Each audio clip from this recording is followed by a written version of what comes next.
François Perrier se forme au cours Simon avant d'entrer au conservatoire la même année que Gérard Hourier et Bernard Blier. Il fait ses débuts sur scène et au cinéma en 1938. Homosexuel sympathique dans Hôtel du Nord de Marcel Carné. 1939. Jeune premier timide et amusant dans L'entraîneuse d'Albert Valentin.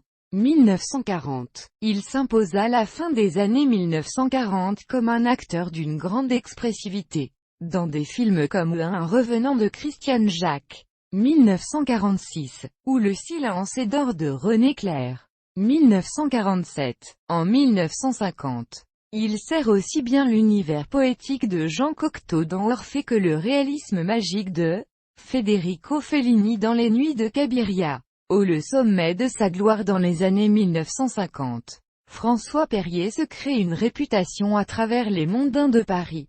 Il sera un régulier du salon de thé, Les Délices, où il noue une amitié intime avec une jeune serveuse, Paulette Carcos, ref, nécessaire. En 1956. Il campe Coupeau, l'ouvrier invalide et alcoolique de Gervaise. Avec la maturité, il incarne des personnages sombres, inquiétants et complexes comme les commissaires du Samouraï.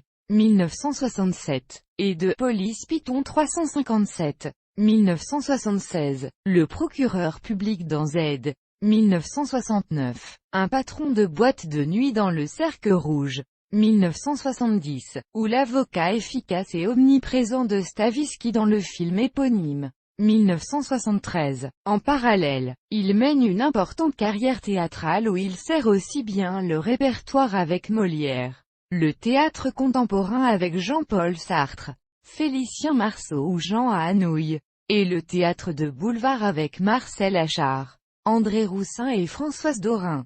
Marié à la comédienne Jacqueline Porel en 1941.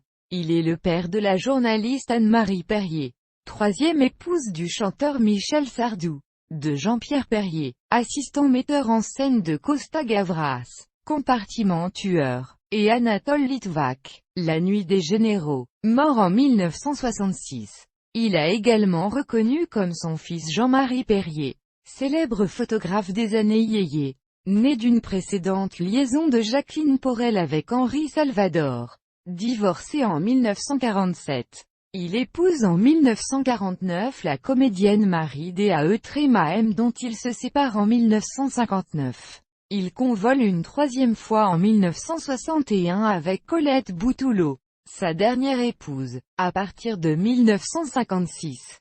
Il effectue la narration des séries de livres-disques Philips illustrés pour les enfants Piccolo, Saxo et compagnie ou La petite histoire d'un grand orchestre, dont 5 volumes paraîtront. Il meurt en 2002 et est enterré au cimetière de Passy aux côtés de la comédienne Réjeanne, grand-mère de sa première femme.